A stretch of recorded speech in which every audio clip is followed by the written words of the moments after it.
Welcome to the Animation Station Podcast, your home for discussions and debates about all things animation. Each week, we'll rank, review, and revel in animated shows from yesterday and today, and from around the world. So grab your Acme slingshot, set your mobile suit to autopilot, and put on your mouse ears. The Animation Station Podcast begins now.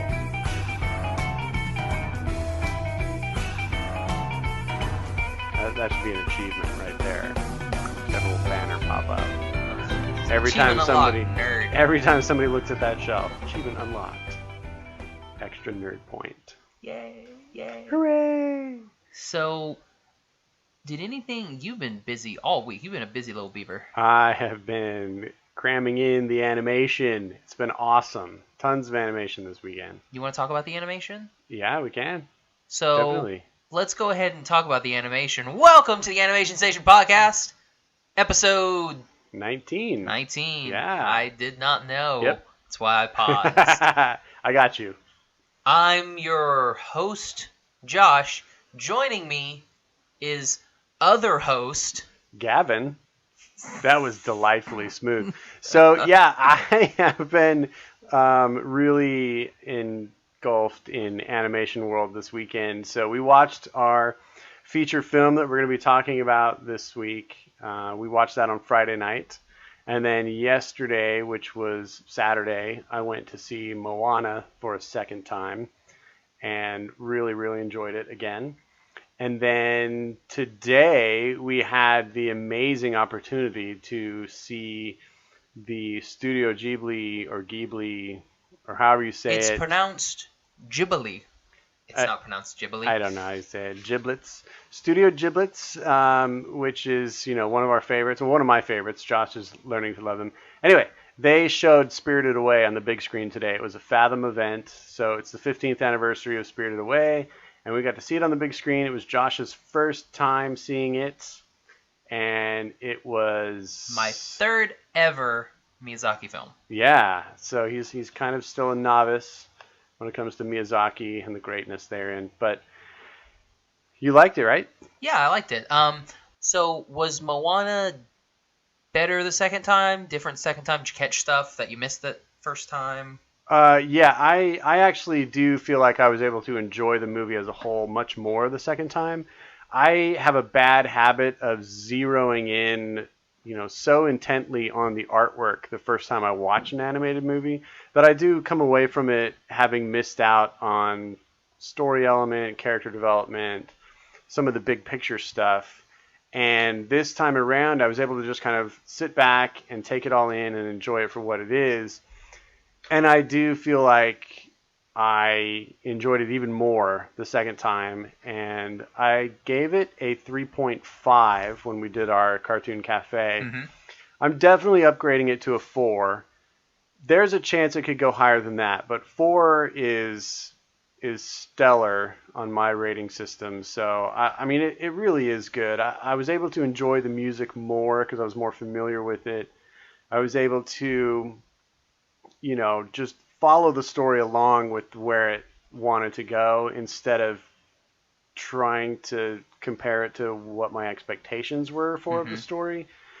And, I set myself up for it because I went into that movie with higher expectations than any animated film since probably Big Hero 6. Like, I was so pumped up for this movie and wanting it to be everything that I wanted it to be.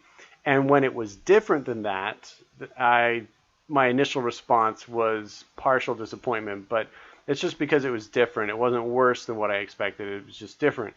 And I don't know. I do think it's a fantastic movie. I think it's some of the most beautiful animation that they've ever created. I do love the character of Moana. I think she's one of the most beautiful and sweet and strong and amazing princesses they've ever come up with. Is she a princess? She's a chieftain's daughter. There's that whole conversation on the boat if you haven't seen the movie yet. I mean, she does have an animal sidekick. Where Maui wants to call her a princess, but she's saying she's not. Whatever. Anyway, female heroines in the Disney canon, she is BA, and I really, really adore her. And when she's a little kid, she's probably the cutest thing that has ever been animated. It's ridiculous. And we should do a full, like, actual episode Yeah, on Moana. We can Because I feel try like and do that. our last one that we did, our Cartoon Cafe, we couldn't really go Yeah. into what we really thought of it without any sort of spoilers. Right. And so I think it came off that neither one of us like really liked it. Yeah. But we both really liked the movie. Exactly. But just the way we presented ourselves, I think it just kind of made us sound like schmucks.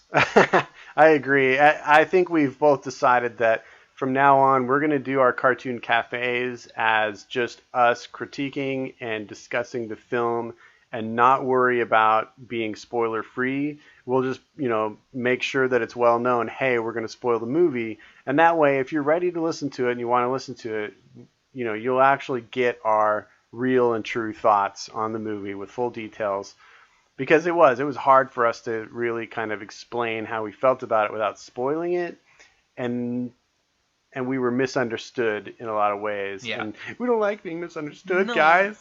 We just want you to know us and get us. So going into our second topic, we Mhm. did go see Spirited Away. Oh my gosh, it was so cool to see it on the big screen. It was so cool. Yeah. I'd never seen it before. Mm-hmm. And on the way from getting food back to the apartment, Mm-hmm. I bought it on Amazon. Oh, did you? Yeah, I knew you were looking for it on your phone. Yeah, I went ahead and just purchased it. It's so good. There was one problem with both of our viewings of this movie. Yeah, listen, guys. Here's a little tip. If you're gonna go to a rescreening of a beloved, film of any genre, it's something that's been around forever, and and love it. Don't feel like you have to prove to the rest of the theater that you're the number one fan of this movie by cackling, by commenting, by joking, by laughing like a fool. Etc., etc. Well, because I like Just the Fathom enjoy it. stuff because they bring all these old this stuff back to the big screen. Like I know they did a Monty Python and the Holy Grail one that I really wanted to go to, but it was like the sing along or a speak along or whatever, and I'm like, I don't want to sit in the theater with a bunch of they did one for idiots Frozen. like me doing. Just going through the whole entire thing because I know that movie back to front. Yeah, but that's the point. Everybody does, so that's why they do. Yeah, something but I'd like rather that. just sit and watch it on a big screen. I agree, but it is cool. If you guys don't know what we're talking about, Fathom Events is basically a company that brings, either live events or old movies back to movie theaters, and they're usually like 1 or 2 night engagements. And in this case, for the 15th anniversary of Spirited Away, they were showing Spirited Away on the big screen for 2 days, and that's what we got to do today. And yeah, it's just sometimes it's a different experience with the type of an audience that you get with something that's beloved, because you get a bunch of super fans in there, and they're somehow not worried about ruining the experience for everybody, I guess. I don't know. It was lame, but I was able to, for the most part, tune it out and just enjoy the film. I'm excited for you to get it in the mail so that you can watch it unencumbered by outside distractions. Yeah, and maybe get there, not right when the movie starts. Yeah, that's another tip. That's pro tip right here. Pro tip, yes. Get to the movie before early. The lights go down. Yeah, exactly. And Jeez, oh man, people. The one next to me, she was jumping up and down in her seat. Yeah. She had like 7 favorite parts, and it was like, oh, this is my favorite part. Oh, this is my favorite part. This is my favorite part. I'm like, we know. And whenever what's his name? The big black monster guy? No Face? Yeah. Whenever No Face came on the screen, she's like, that's No Face. But thanks. I got it the first 17 times you said that's No Face. Thanks for that. Well, gosh. Josh, would you define Spirited Away as a comedy? No. Because the guy next to me thought it was. Oh, so did mine. Oh my gosh. That's what we need to do next time we go see this. Because in January they're going to be doing Princess Mononoke. Yes. They're bringing that to the big screen. That's going to be amazing on the big screen. I'm definitely probably going to go see both showings of that. Ooh, cool. But we need to get a whole entire aisle, and we can sit in the Shield middle of ourselves. the aisle. No, we'll just bring 20 coats. We put should coats on just the put seats. coats everywhere. Yeah. So, is anyone sitting Seats here? Yes, taken. they are. They'll be here about halfway through the movie, so don't worry about it. Yeah. Well, what's cool is that they extended this engagement, right? Because they sold out tickets Yeah, they everywhere. sold out so many tickets that they're going to go ahead and play it again next weekend. Yeah, so look it up, guys, on fathomevents.com. And if you get the chance to see Spirited Away, take that chance because it's totally worth seeing on the big screen. And for Princess Mononoke, which comes out in early January, we'll be sure and let you guys know when exactly that's going to be playing at theaters in your area. Yeah. And be sure and say, like, if you end up going to go see The Spirited Away, there is a special little thing at the end. Oh, yes. It was called Ghibli's.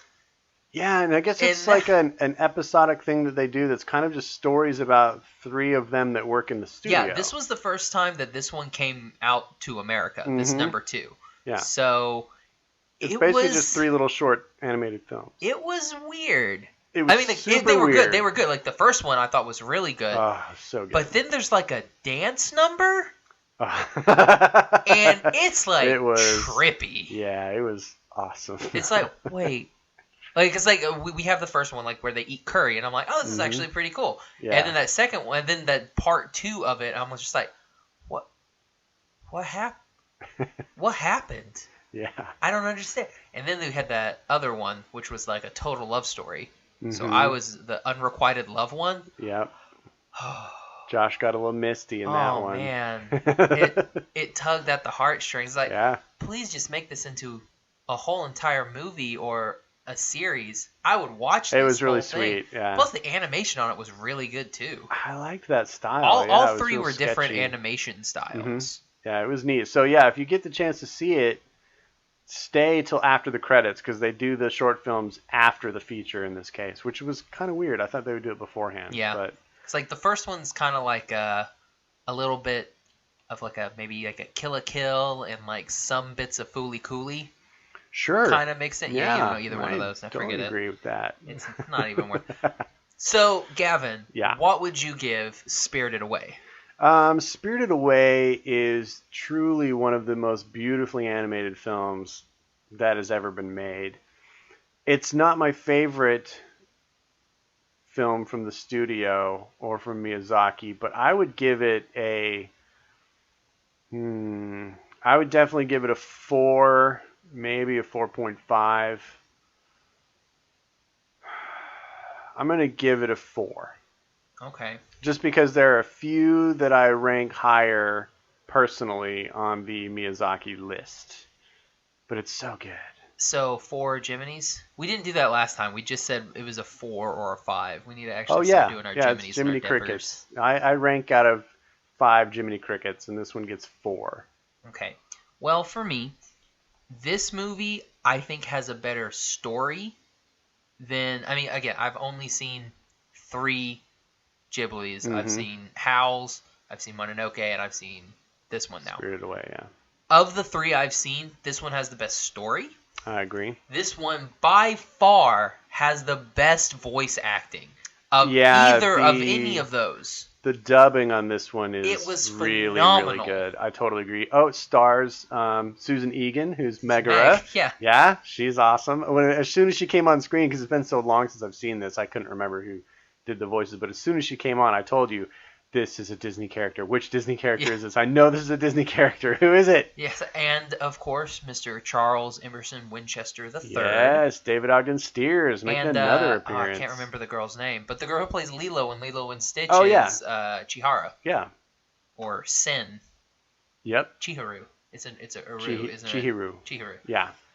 Yeah. So yeah. So good. Oh, and John Ratzenberger makes an appearance in it. Yeah. The voice of Pixar. I mean, for me, there wasn't really anything wrong with this movie, so I'm going to give it 5 Dipper Pines. Nice. Out of 5. I like it. I mean, I literally bought it on the way home. Home. That's pretty amazing. So I'm glad you did, and I'm glad you're building your Ghibli library, and it's kind of fun to have a friend to watch Ghibli movies with for the first time. It's kind of neat to see that, because I remember when I discovered Miyazaki and just began devouring everything that they put out. That it was amazing to just know that there was this studio across the pond doing this amazing work, and it was available to us. Now, across the pond, do we use across the pond when it's coming from the Pacific Ocean? It's across a pond.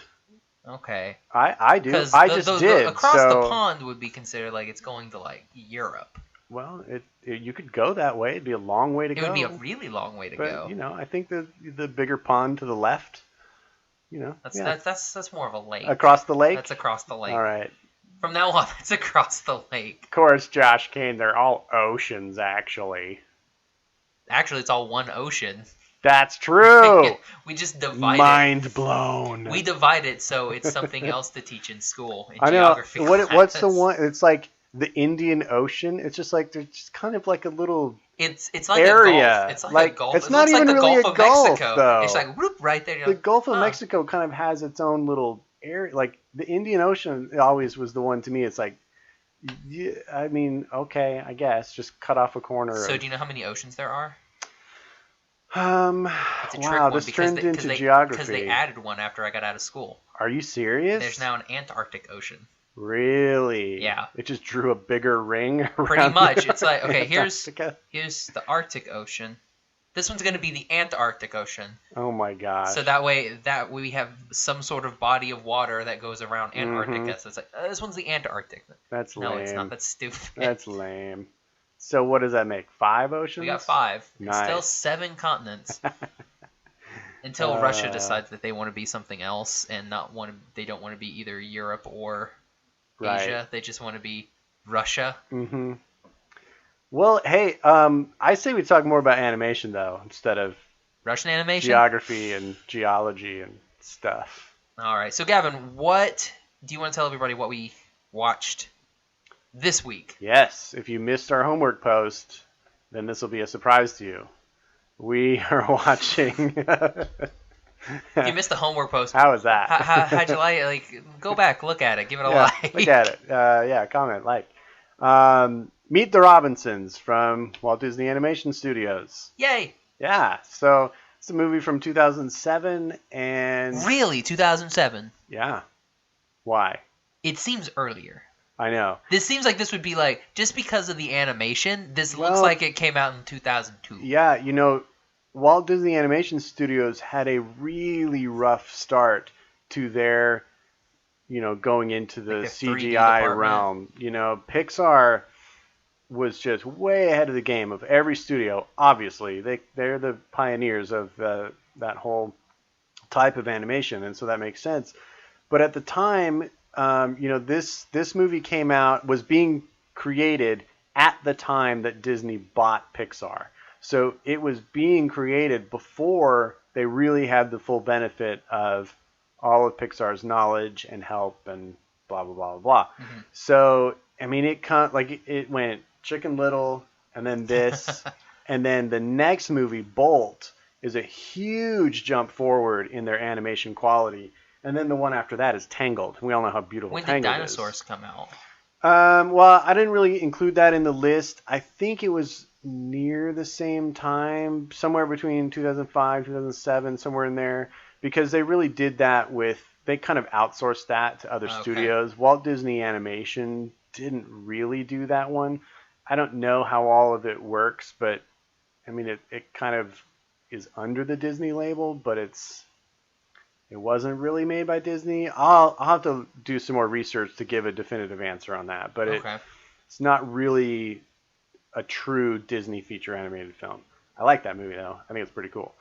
Anyway, I agree that the animation in this looks a little rough because, they weren't quite there yet. Now, I mean, looking at Zootopia and Moana, I think the Walt Disney Animation Studio is putting out better animation quality than Pixar is right now.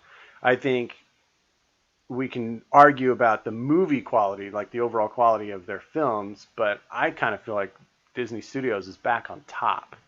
I really do. Anyway, back to Meet the Robinsons. What can I say about it? Let's see here. So basically, it was originally scheduled to come out a year earlier, and when part of the purchase of Pixar also is part of that deal was making John Lasseter the chief creative officer over the Disney studios as well. So he became CCO, CCO over both studios. And so he's a executive producer on this. And he came in and kind of saw where they were with the film, and kind of like what happened with Beauty and the Beast when John Katzenberger came in and said, oh no, we got to scrap this, we got to redo all this and make it a musical. Lasseter came in and said, yeah, we need to change the direction of this. And it's estimated that they changed about 60% of the movie to what it is now. And I don't know what it would have been like before that, because I can't imagine this movie being any different than it is. It's so perfectly zany and off the wall, and at the same time heartfelt as all get out. So I like whatever changes they made, because I think it works out well. I will say it does seem like there is a chunk of the movie missing. Well, let's get into that in a minute. Okay. I'm interested to hear that, but because we'll talk about the story here. It's based on a children's book by William Joyce. Did not know that. That's cool. It's like a little picture book. Oh. It's it's not like a novel. Yeah, it's just a picture book. Like Howl's? No. Like it's like a series? No. And so it was basically, I mean, it was a moderate success, but I feel like it's one of those movies that is, it's largely forgotten, Yeah. And when you bring it up, a lot of people will be like, oh yeah, Meet the Robinsons, I love that. But it's not like Lion King or something like that, where people are like, oh yeah, we know that movie. When people are ranking Disney movies, it's not one that comes to mind in your first 25, and I didn't know that it was a Disney movie for the longest time. Because the way it looks, it doesn't look like any of the Disney movies. Well, Chicken Little doesn't either. Yeah, and right? When you said that, when we were talking about it, what was that? Was that last night or Friday night? It was one of the nights. One of the nights. We were talking about it. I didn't know Chicken Little was. Yeah. I was like, wasn't that a Nickelodeon movie? Right? Yeah. And that's the thing. Like, Disney hadn't really found its identity yet with CG animation. They were still working towards it. I don't think they really land on it until they get to Tangled. And then, I mean, you draw a direct line from that to what just came out, Moana. And it's just such beautiful, expressive, amazing animation. And I love what they're doing. But, Meet the Robinsons had animation limitations to it. Now, I think they overcame them by creating, a vast array of characters and using bright colors and great music and a zany story and just a whole lot going on to kind of cover up the fact that it's not perfect animation. But, I mean, I think on an artistic level, I think it's pretty good. Especially for what they had at the time. Yeah. But let's go ahead and talk about what we liked about the movie. And then, so you can go ahead and talk about, the story elements that you liked and what maybe you found missing. Yeah, I like the story's really good. Mm-hmm. I mean, I'd seen this movie before, but watching it again, I was like, oh yeah, that's right. That happens. It is kind of, you pretty much see where it's going.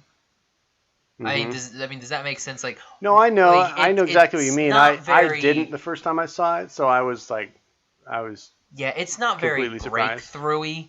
I mean, I'm pretty sure not knowing it, watching it the first time, watching it, and they're like, oh yeah, that's totally his family from the future. Mm-hmm. Like, that's kind of like that's a no-brainer. I didn't see that watching it the first time. Like, I was completely surprised by it. Yeah. But I don't do that. Like, I don't look around the corner when I'm taking in a plot. Like, I don't try and guess what it is, or it just unfolds for me because I'm not invested in plot the same way you are and story. And so I don't know. I guess I benefit from that because I'm surprised a lot in movies. But I also, then when I think about it later, I think, oh gosh, yeah, that was painfully obvious, dude. Why didn't you see that? Yeah, I mean, and that unfortunately is my problem with most movies, is I go in... Is that you're too clever? Yeah, you're too clever, Josh. Yeah, I'm too smart. I go in and I want to pretty much figure out what the story is. Like, what's the hook of this story? How is this going to, evolve into where we're going to get at the end? Yeah. The hook of this story is Rufus Wainwright tugging at your heartstrings and making you weep. Who's Rufus Wainwright? He's one of the singers of the songs in the movie. Rob Thomas does one that makes you want to weep a little. There were more than 2 songs? Yeah, there's like 6 songs in that movie. Oh, really? Where people sang. Oh. Seriously? It's a great soundtrack. Oops. It's got They Might Be Giants in the in the closing credits doing There's a Great Big Beautiful Tomorrow. Well, that's a closing credit song. That's not a real song. No, there's like half a dozen songs in the movie that are sung. Song. The All American Rejects sing Future Has Arrived. Oh, see, I didn't know that was... Yeah. It's a great soundtrack, man. It's one of those Disney animated movies, rare Disney animated movies, where it's just, like pop music. The score was done by Danny Elfman, and to me, it's a very un-Elfman-like sounding soundtrack. To me, it doesn't really leap to my ears as an Elfman composition, but I love it. I think it's really beautiful. Yeah, I mean, it's all right, I guess. I mean, like, music-wise, like we just said, I didn't know that there were more than 2 like songs in this movie. I thought the rest of it's like orchestral. I didn't even think about any other music throughout. Right. Probably because there's so much going on at the screen. Like, there's it so really much is, stuff man. on screen all the time. Especially once you get to the Robinsons' house. My goodness. It's like, what's going on? We spend a lot of time in whatever Lewis's his current year, and it's kind of draggy. I mean, probably because I knew where we were going. Yeah. I knew that what's his son's name? Wilbur. I knew Wilbur was coming. Yeah. So the whole time, I'm like, okay, when's he gonna get there? When's he gonna? Oh, the science fair. That's right. Yeah. Okay, we can go with the science fair. Maybe hurry this on just a little bit. But I mean, I guess the music's okay. Sure, why not? All right, you didn't notice the music. No, so I didn't let's notice move any on. of that. Character design wise, I really liked Lewis. Lewis is cool. And Wilbur. Like, they were really cool. And the whole family, really, all of the Robinsons were really good. It's an eclectic group. And I guess some of them aren't really Robinsons. Because, I mean, the only 2 Robinsons are... Well, you got the 3 brothers. But those are Franny's I don't know. Siblings. They go through that family tree so fast. All I know is that Tom Selleck's his dad. Yeah. Yeah, that's all I know. Well, actually, Tom Selleck is Cornelius. It's him, yeah, that's true. He Wilbur's turns dad. into Tom Selleck. Yep. But no, like, the one character that I didn't understand her character design was Angela Bassett's character. Oh, is she the orphanage lady? The orphanage lady. She doesn't look like anybody else in the movie. Yeah, that did her design is different. really bizarre. Yeah. And what you were saying when you said Lasseter came over from Pixar, you can kind of tell, like, some of these characters, like, what's the one who ends up becoming Lewis's mom, the one with the caffeine patches? Oh, Lucille. Lucille? Yeah. She looks like someone that came straight out of a Pixar. Yeah, you think so? Yeah, she looks like she has that, because Disney has, the way Disney goes now, all of their characters have a similar design. Yeah. And the same thing with Pixar. Pixar humans have a similar design. That's pretty true. I mean, other than, like, your main characters, like, what's the dude, is it Carl from Up? What's the old man? Yeah, Carl. He looks different just because he's a squat old man. But everybody else in that movie looks the same. Yeah, I agree. So she looks like she came from Pixar. I can see that, actually. I never really thought about that. Yeah. But that kind of makes sense. But the Robinsons, they don't really look like they came from Pixar. So I think maybe they start, like, that whole gym scene. Gym scene? The gym scene where the science fair. Oh, in the science fair, yeah. I think that may have been... I could see that being an added thing from, Lasseter putting on... Because the gym teacher also looked like someone that you would see in like a Pixar kind of movie. like Mr. Incredible a little bit. Yeah, I love how science teachers all have that exact same science teacher look. Because like seeing him, I was like, oh, that's like every science teacher, like the dude from Stranger Things. Yep. I love how they all have a similar vibe. Yeah, it's totally really cool. So let's go back to the Robinsons. Who is your favorite character at the house? There are too many characters at that house. Like, that's my one problem with the Robinsons is there's too many Robinsons. I like Frankie, the singing frog, the lead singer of the Frog Band. Is he really a Robinson? I said at the Robinsons, what's your favorite character? And my favorite character is Frankie. Ring-a-ding-ding. He's awesome. I don't know. I really liked Goob. Yeah. Well, he wasn't at the Robinsons, but we'll talk about him in a minute. He was at the house for I guess a long period he does of time. get there. He does get there. I guess like at the Robinson house, probably the Robot. Yeah, he was awesome. Carl. Yay, Carl. Stop. It's not funny. I know. It's just funny that my wife thinks that's the greatest line ever. Anyway, so the dinosaur, though, that Goob goes back to get, that's probably the best animated thing in the movie. That I agree with. I mean, he looks phenomenal. All the scaly skin on him, and man, he looks great. It's still kind of a kooky, cartoony style, but the textures and the way they rendered him was really awesome. Yeah. So let's talk about the villain, or villains. Because there's really two. And we're not going to talk about the science in this movie because Josh found lots of holes in the science in this movie. Oh yeah, this is pure fantasy. There's this no a pure real time travel rules apply. So. Oh my gosh, because Lord have mercy. Like, if Doctor Who... They destroyed the universe like 16 times. If Doctor Who and Star Trek and all these different things teach you anything, this time travel doesn't work. No, they teach you that science fiction writers don't really know time travel. This is also very true. Okay. Because it's not real and it can't work. Let's talk about the villains. Yeah, Goob, you understand why Goob is like the way he is. Uh-huh. They show you a really good they show you that cool montage of him becoming this weird recluse. But you can character. see it too, because you're like, oh wow, yeah, Lewis is not a really nice guy. He's a bad roommate. Like, he's a bad roommate, guy. that's what I meant. Like,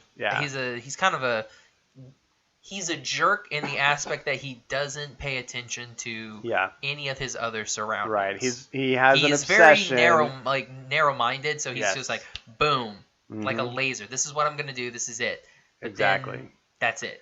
Little Michael Yagubian, though, is so adorable. I love that little kid and the way he talks and like how he's drinking the juice box and then he's like he gets the cup of coffee. Yeah, and he's like, it's good Joe. That's good Joe. He's so cute. It's great. No, but I think this is one of the most unique villains in the Disney canon because he's really just the dupe of the whole thing. Like he thinks he's this mastermind, but really it's this totally other thing. He only has like a like 4th grade education. Oh yeah, he's totally uneducated. There's that scene where he's like, with that and this stick that I found, and he's like, ooh, he's trying to think of something, and really we come to learn pretty early on that it's his bowler hat. That's the actual villain. Doris is it Doris or Dolores? Dolores, like Umbridge. Is it Dolores? Golly, now I'm second guessing myself. So it is Doris. It is Doris. Okay, good. Whew. Glad to have that off my mind. Had to do some technical things. Yes, Googles and stuff. I don't know. I think he makes for a really unique villain, or it's a unique villain duo. And it's a good villain perspective. Yeah, I like how it plays out. I think it's really funny, and of course, again, the whole movie ends up being so like heartfelt and loving. And at the end, when he remembers, he's like, oh yeah, before I go and set my whole future, let me go make sure Goob's okay too. And he wakes him up to catch that ball at the end. And I just think it's so sweet. Wakes him up in Disney Park. Yeah. So tell the people about the little Easter eggs you spotted. I found 2 of those Easter eggs.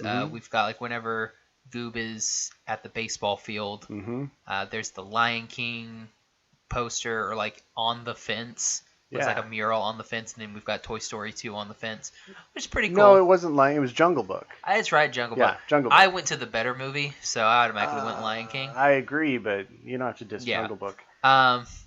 No, you don't. Keep going. Keep going. So, anyway, like that was an eagle eye spot and I've seen a ton of those Easter egg lists, but I've never seen these two pointed out. And it's just those little signs in the outfield, and one of them was Jungle Book, and one of them was, what was the other one? Toy Story 2. Toy Story, it had Woody and Bullseye and Jesse, yeah.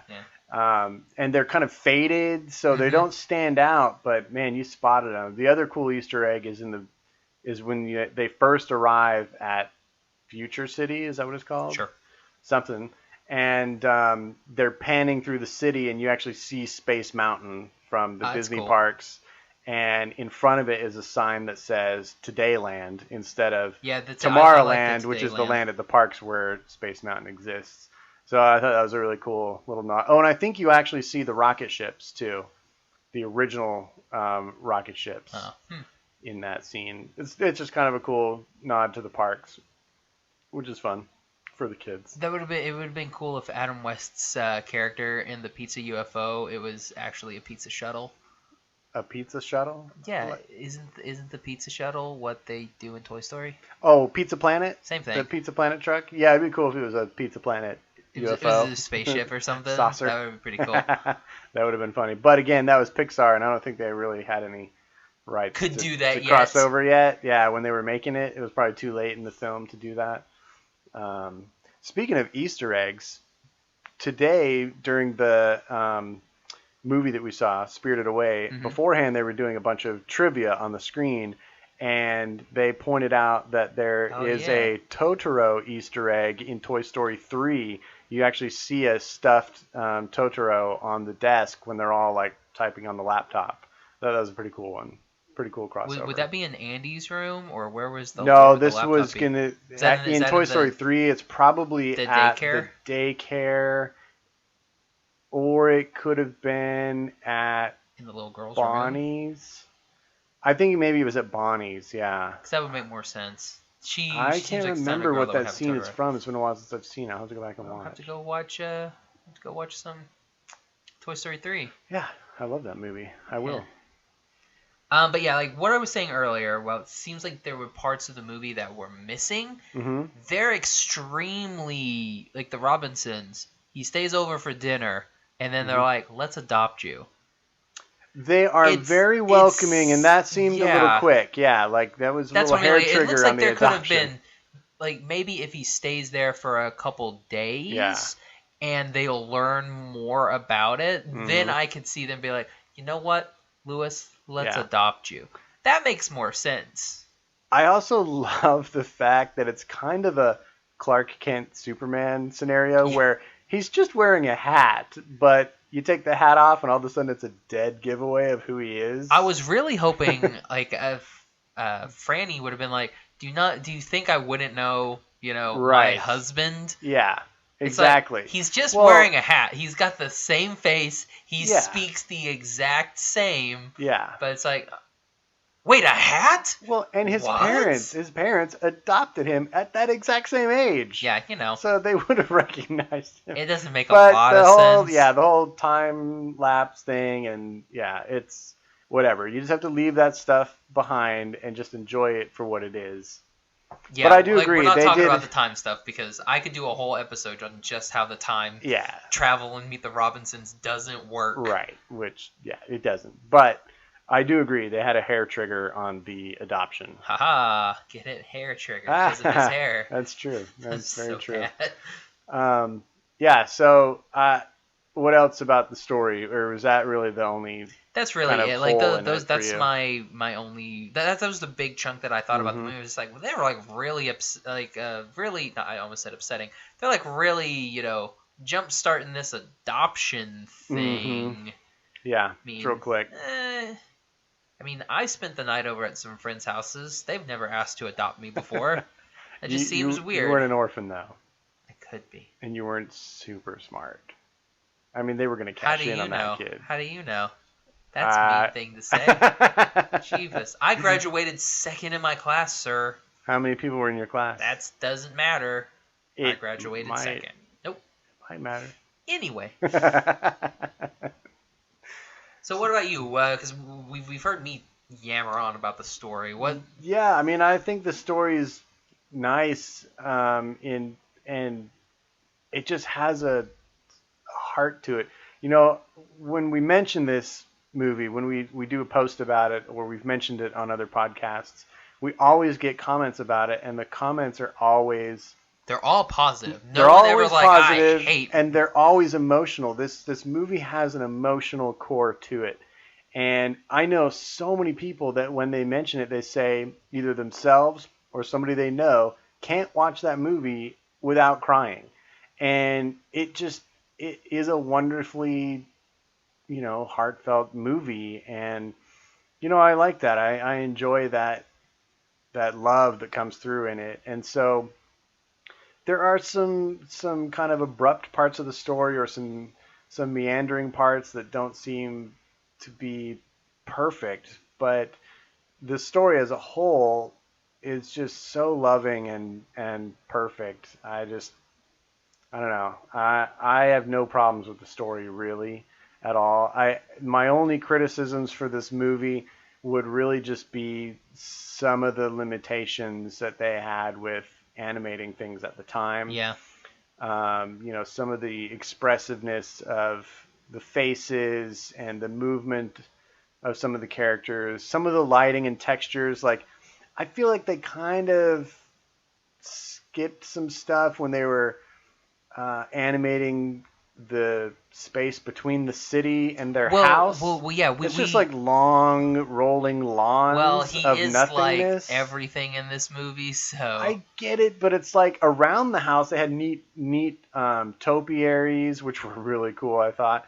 And like trampolini patches in the grass. And like the end when Lewis and Wilbur they decide to go back, and then Goob's there, and he's like, why didn't you adopt Goob? Mm-hmm. And like he hides behind a shrub. Yeah. And then it's like, there's nothing but green grass till you get to that city. It's like, they can easily just look over that shrub and totally see you and come and catch you. But we talked about it when after we had watched it. It's a very bright and colorful movie, but it's also, like, palette-wise, it's a very dull movie too, because all of the city looks it's the same, and so like they just copy and put the same paint on everything, and it just makes it not look good. It makes it look like a really dull city.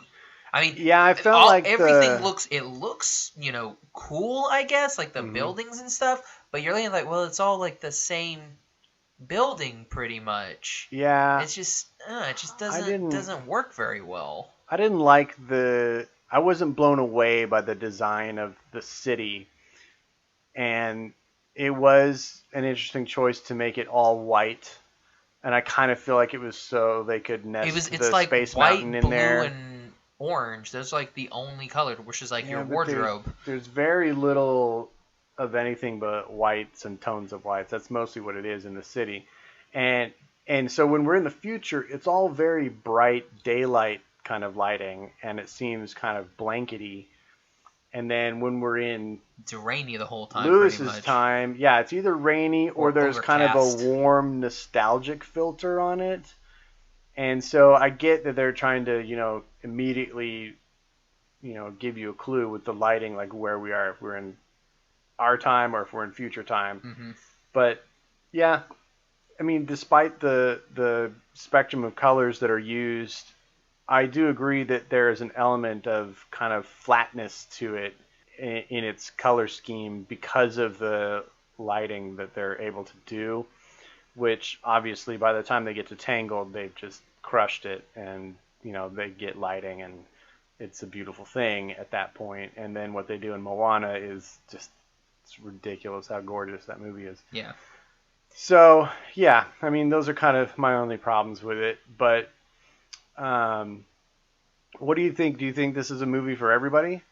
Yeah, I can see this being a movie for everybody. I kind of think it is, too. It's got enough... There's not anything scary about this movie. Right. There's not really any boring parts of this movie. Josh didn't get on his phone once. No, I didn't. Like I said, there's a little, very small bit of slow stuff when Lewis is building his contraption.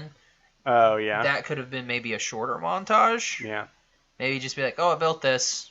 Cool, thanks. Mm-hmm. That would have been all right, but after, when we get to the future, which that's probably my favorite part of the movie, whenever they go from the past to the future, that time slip space thing that they do is so seamless. Yeah. It's really cool. Cause, I like the way they do it, too. When the first time that they go, it's like, it's like the bubble appears, and then they're automatically there. Yeah. There's no, like, Doctor Who or Stargate, like going a through a wormhole thing. There's none of that. There's no hyperspace. It's just, oh, we're here. Like, oh, wow, that was really quick. Yeah. I thought that was a neat part of the movie. I agree. I like the way that they pulled that off. I like the design of those time machines. I thought they were kind of neat, little sleek, like single wing they're very kind like of design. 50s sci-fi. Yeah, there was a lot of retro sci-fi look in the film. I loved seeing the sequence of failed time machines before they get to the real one. It's like that's a bolt. Like that's all that's left. Yeah, that was really good. So yeah, I agree. I mean, I think this movie has something for pretty much everybody. If you like to cry, this is a good one to put in. See, I wasn't emotional until the very, very end of the movie. That's where it gets most people. That's where I got it. Yeah.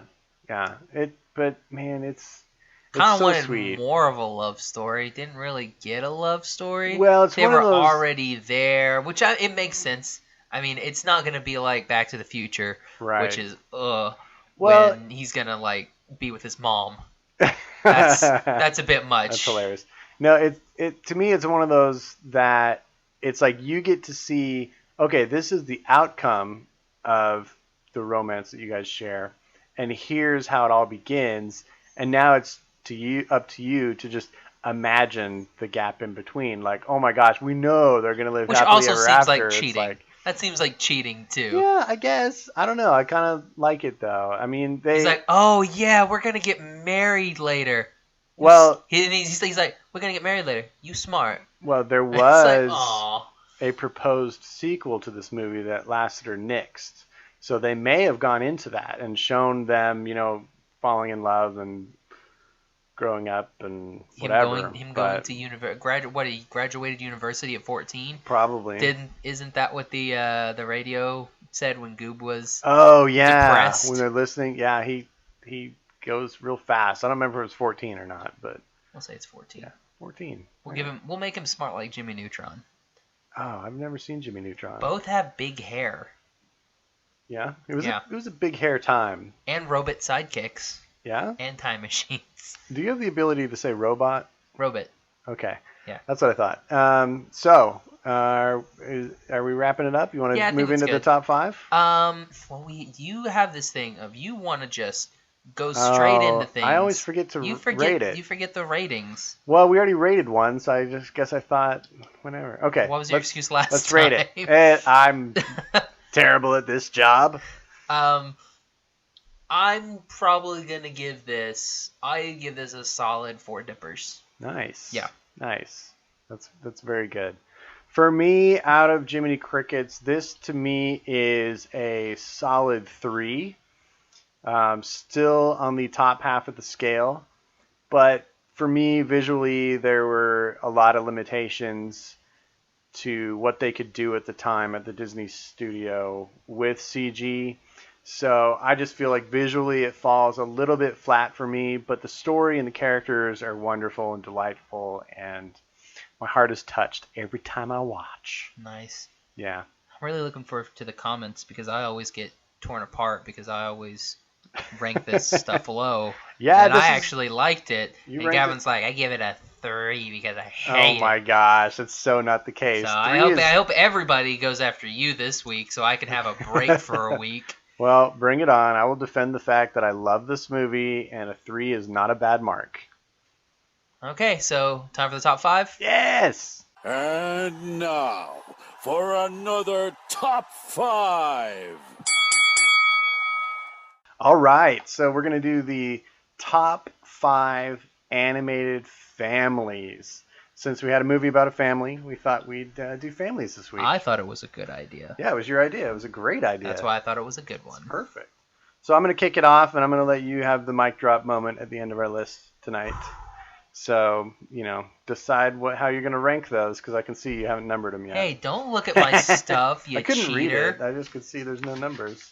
All right, so I'm going to start it off, and you may give me flack for this one, I don't know, but... Me give you flack? Nah, bro. I know, that would be a first, huh? So, thinking of families, this is a family from a film that we have done on one of our episodes, and it's an animal family, and I don't know what to call them other than calling them the Dalmatians from 101 Dalmatians. And I just love that family because they're so tight, and they have this epic struggle and adventure to reunite throughout that film. And then when they do, it just becomes a bigger family. And I don't know. I just think they're cool. So awesome family. So are you talking about the original 14 puppies? Or and Pongo and Purdy. 89 other ones that they adopted later. I'm sorry, the whole thing. That they stole. Adopt. They stole those from Cruella. Stole back. She has a receipt. That little puppy said we're bought and paid for. And they're like, we'll just go ahead and steal these puppies.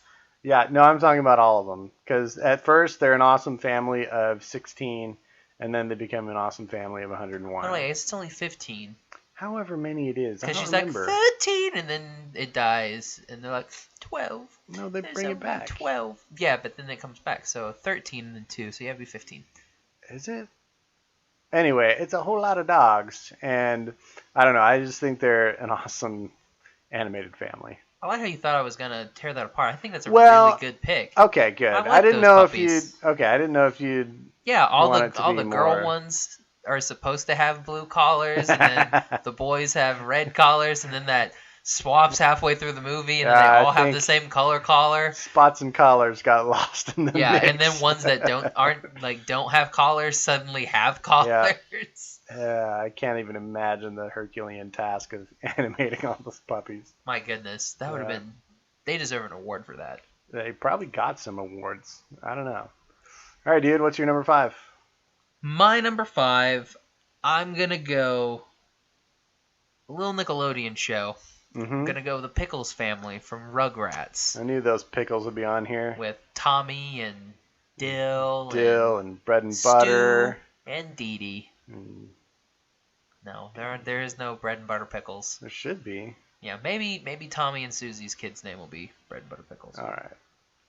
I like it. That's all I got. I didn't have anything. Yeah, you talked about them during the which episode was it? Was it the one that we did with Cloud City Cast? I've talked about them a couple times. I think it was that one, but that one was when you revealed the kind of depth of the story that they go into in that show. It's crazy, man. Yeah, they're, and we get the Hanukkah episodes, which remember, kids, Hanukkah is December 24th through January 1st this year. Is it? Be it? sure and celebrate with all your Jewish brethren. I didn't even know that. Nice. Yep. Shout out. Shalom, I guess. Why not? Shalom out. All right, so my number 4 is from tonight's movie, The Robinsons. Oh, I thought you were going to say it was... no, it's not. Chihiru's family. Chihiro and her 2 pig parents. No, it was not that. By the way, what the heck? Like, some of the worst parents, right? Yeah. They ignore their daughter. Yeah. And they're like, oh, yeah, whatever. We're just going to eat this food. Come on, stop being a wuss, kid. Yeah, they weren't real. And she's nice. What, 10? She's like, I don't want to go in the dark, creepy tunnel. It's like, rub some dirt on it. Come on. That movie has a weird beginning. I agree. Anyway, my pick is tonight's family, the Robinsons, because, come on, they're awesome. I like it. They're a huge crew of zany characters. All right, so for my number 4, I went with a little anime called Dragon Ball Z, and I went with the Son family. Oh, okay. So I guess it's Son, because he's Son Goku. So it's Goku's don't look family. to me for so confirmation I would on assume this. it would be the San family. Just the way I didn't know there were any names work. familial relationships in a show like that. Goku marries Chi-Chi, Okay. who's the daughter of the Ox King. Mm-hmm. And then they have Gohan. Oh, okay. And then after Gohan, they have Goten. Mm. Yeah. So they are a family. They're a family. Yeah. And they're your fourth favorite family. Fourth favorite family. Excellent pick, Josh. Thank you. You don't know the joys of DBZ. I don't. No. I don't at all. Goten, the Not even cutest a little bit. character ever. So, go ahead. You can't beat Baby Moana. Can't. He can because he can Kamehameha Baby Moana. I don't know what that means. The youngest kid ever to go Super Saiyan, bro. Oh, I take it all back then. Yep, that's right. You better. Okay, only so we can move on. My number 3 is the most famous animated TV family of all time. The Griffins. The Simpsons. Oh, it's not the Oblongs? Yeah, The Simpsons. They're awesome. Be careful, you can't do that too long. You get a strike. Oh yeah, no, I just got a little bit in there. So shout out to Danny Elfman again, who did that song. Really? Yeah, that's Danny Elfman who did the Simpsons theme. He's amazing. Anyway, The Simpsons, came out when I was in, I want to say 3rd or 4th grade. Maybe, no, I was in 5th grade. So back in 1984? that was a big deal. And Bart Simpson, was an immediately iconic character. And, they really changed the landscape of television in a lot of ways. So. Did you ever use Eat My Shorts? Did I ever use Eat My Shorts? Did you ever tell anybody, as a phrase? Yeah, did you ever tell anybody to Eat My Shorts? Yeah. Did you ever Don't have a cowman and cowabunga and whatever else Did you ever said. get Butterfingers just because Bart Simpson would eat a Butterfinger? Well, I already liked Butterfingers, but he definitely increased the sales of Butterfingers. Every kid I knew back in the late 80s was eating Butterfingers. And they were doing that "Don't lay a finger on my Butterfinger." Yes, absolutely. Oh, man. They were saying "Lego my ego," and they were saying "Better not lay a finger on my Butterfinger." That's good. Yeah, you know it. Wow. Anyway, Simpsons. So, for my number 3, I went another anime, one that we've watched but we haven't covered yet. Ooh. I went Summer Wars, and I went with the Gina Uchi family. Okay. Just because I want to be a part of that family so bad. It'd be the best family to be a part of. Just because they're just a nice family? They're all super nice. Except, isn't there some dirtbag uncle or something? Hey. I don't remember. Hey, Wabi-Ske. He did some bad things, but he did it for the good of the family. Because he was trying to get the family's money. Spoilers. He's trying to get the family's money back. Oh, jerk with a heart of gold. Exactly. He just went about it the wrong way. All he did was sell Love Machine to the U.S. government, and they're the ones, conveniently, because it's Japan, the Americans messed it up. Yeah. Mm-hmm. It almost caused World War III. Right. Nice. All right. Yeah, just watch the Digimon movie. That makes sense that you would pick that since it's your favorite anime movie. Right? Yes. Still your favorite? Still my favorite. I thought maybe Spirited Away would bump it today. I see. It's still one of those things that it's really hard for me to consider, like the Ghibli stuff as anime. I know it's anime, but it just doesn't fit in with like what they I have consider their like own different. It's a completely shtick. different style too. Yeah. So I put those off in their own genre. So it's like you've got your Disney movies, you got your DreamWorks movies, you got your Pixar movies, you got your anime, and then you got your Ghiblis. We should have, I think we should have my wife back on, and we should have on one of our episodes a discussion on what is anime. Because I think it's an interesting question. It's come up a couple times. Well, according to your wife, the only anime is only people speaking in Japanese because dubs are apparently of the devil. Yeah. We can talk about subs versus dubs, which is an interesting combo as well. But I think it's interesting because the definition is varied amongst different people. When you ask different people what is anime, you're going to get a couple different answers. So that might be an interesting thing for us to discuss. Nifty. Maybe. We'll think about it. So yeah, right. go with the Gina Uchis. Excellent. I think that's a good pick. Okay, my number 2 is from a movie I doubt you've seen. I've seen all the movies. Oh, you have? Okay. Yeah. So this is the Fox family from Fantastic Mr. Fox. Have you seen that? Oh, I love that movie. I like that movie. And yeah, I love Wes Anderson. It's a what the heck movie though. Yeah, I mean it's very There's Wes Anderson. There's a lot of death in that movie.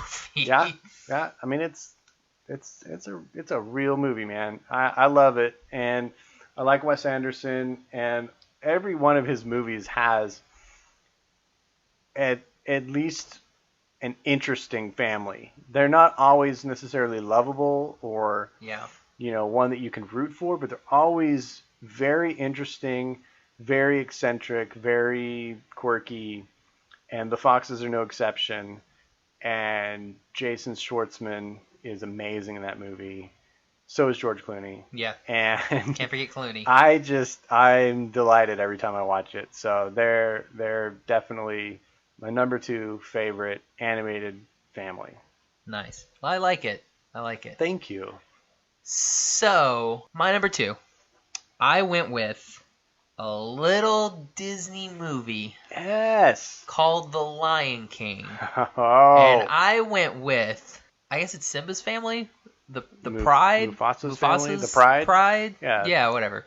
So with Simba. The Pride Rock fam. Yeah, so we went with Simba and Nala and Kiara and Kion. For those of you that don't know those last 2 names, apparently the story continues after the movie with various I think it's weird that you've never seen Lion King 2 Simba's Pride. Why? The direct-to-DVD stuff doesn't interest me.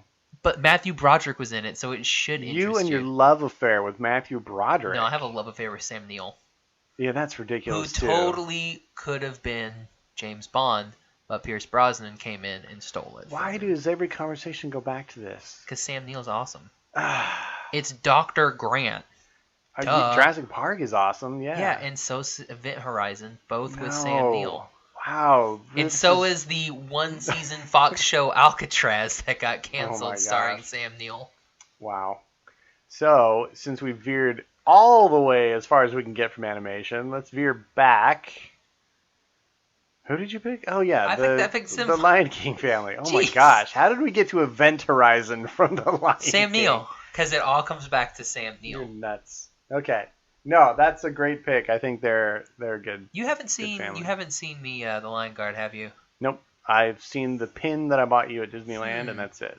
You know what we may do? What may we do? So, Josh is having a birthday in December, and we have an episode that comes out the 19th, which is the day after his birthday. Yes, we do. So, does Josh always speak in the third person now? Is this how this is going to be? Only when Josh speaks about his birthday. Only when he's making suggestions to his co-host. Only when he's making suggestions that maybe we watch The Lion King, since it is my favorite Disney. I would say that would probably be a great time to do that. And then after The Lion King, maybe we're not going to watch Lion King 2 Simba's Pride because it's hot street trash, or Lion King 1.5. Isn't it 1.5? I tried to shoehorn one in between. Yeah, that's also hot street trash.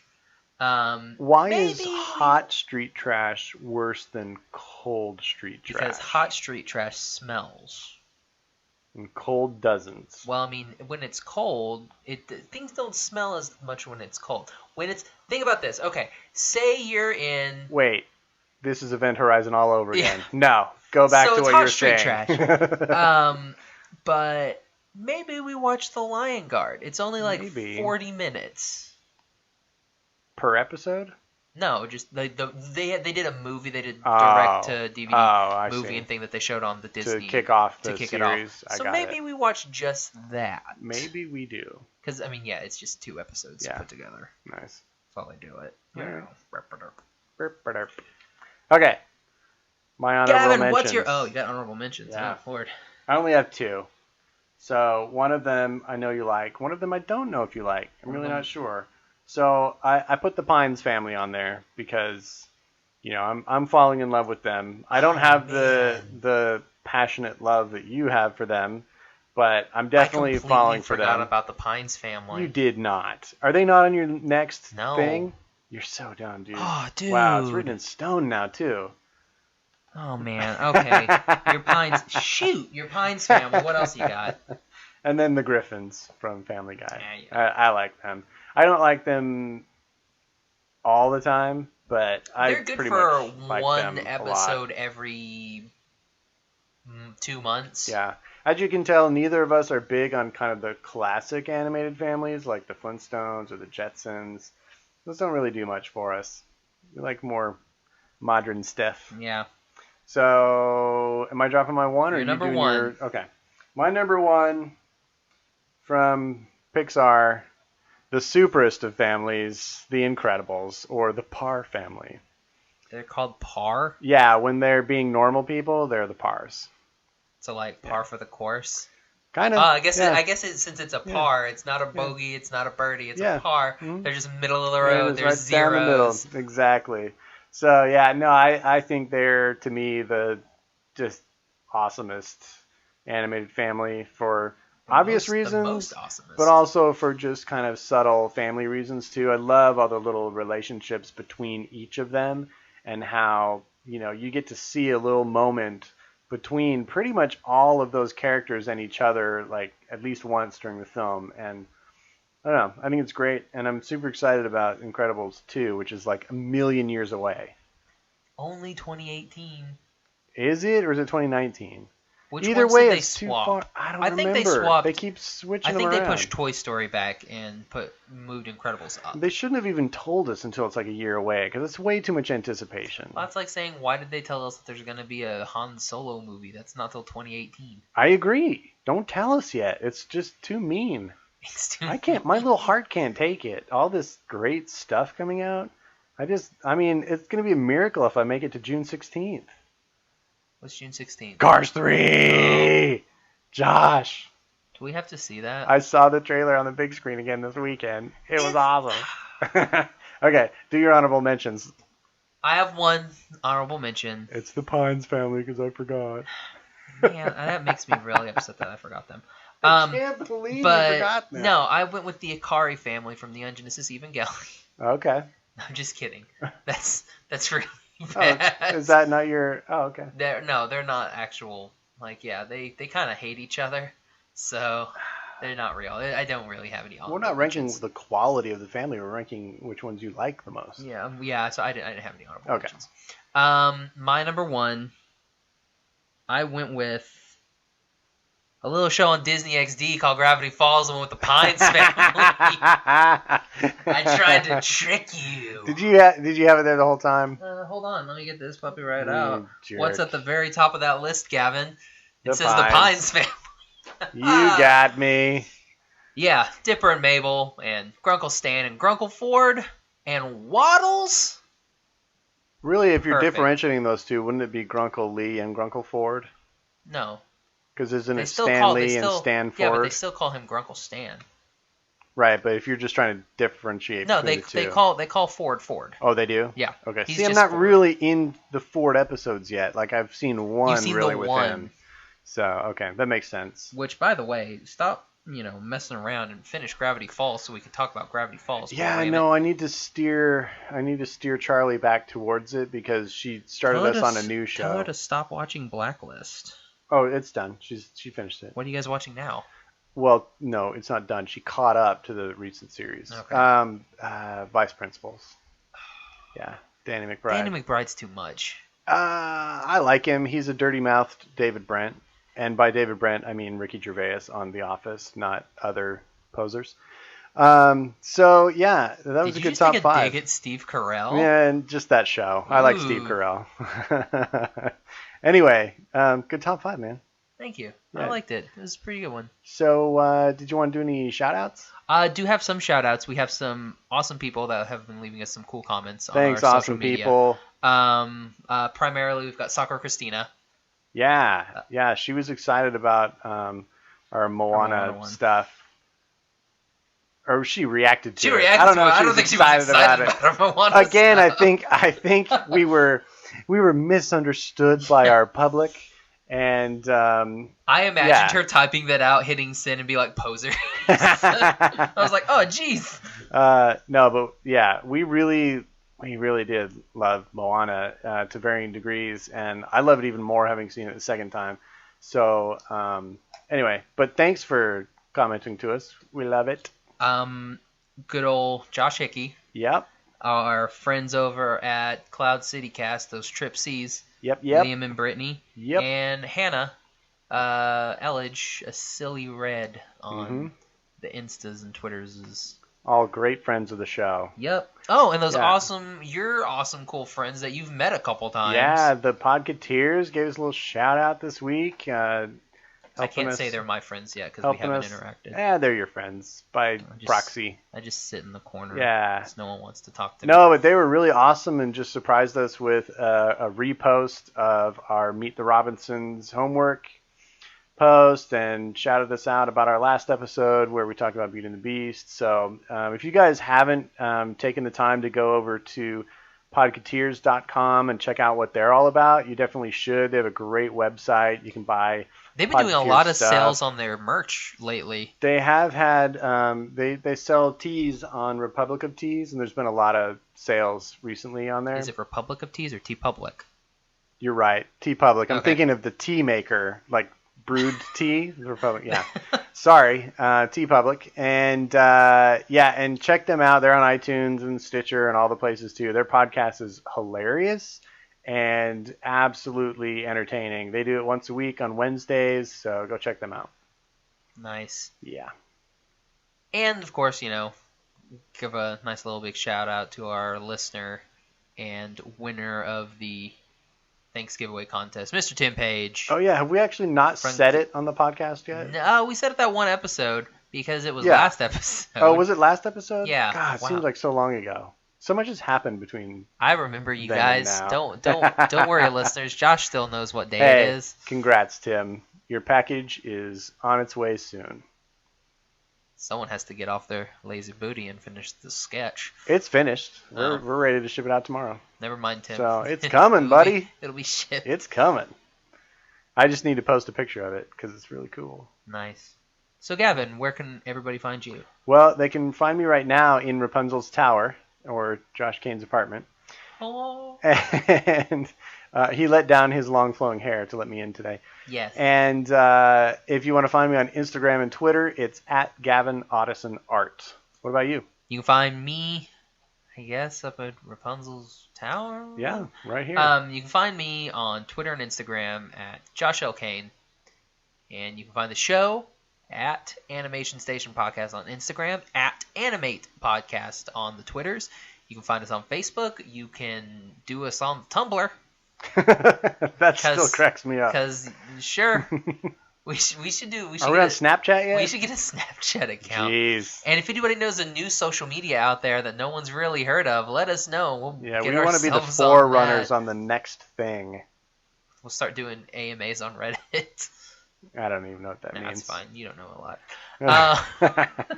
And you can find the podcast on iTunes, Stitcher, and Google Play. Nice. Find us on the website at www.animationstationpodcast.com. Mm-hmm. You can.